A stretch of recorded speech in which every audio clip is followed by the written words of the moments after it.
আমার মতো কার কার এরকম হয় দেখুন তো। এই যে যখনই আমি চিন্তা করি যে কাউকে কোনো কিছু দিব, কিংবা কাউকে ভালোবেসে কোনো কিছু একটা খাওয়াবো, সেটা তৈরি করতে যাব, তৈরি করতে গেলেই আমার এরকম একটা অবস্থা হবে। এই গোটা রমজান শুরু হয়েছে ধরে কম বেশ করে আমি বেগুনি ভালোই বানিয়েছি।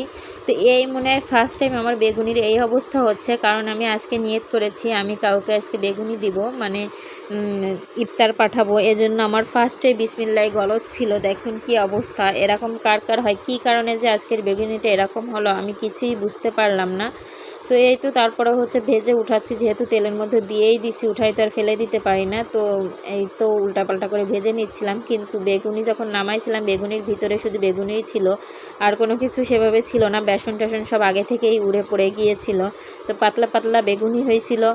তো এগুলো তো আর কাউকে দেওয়া যায়নি, তো এভাবেই উঠিয়ে রাখছিলাম।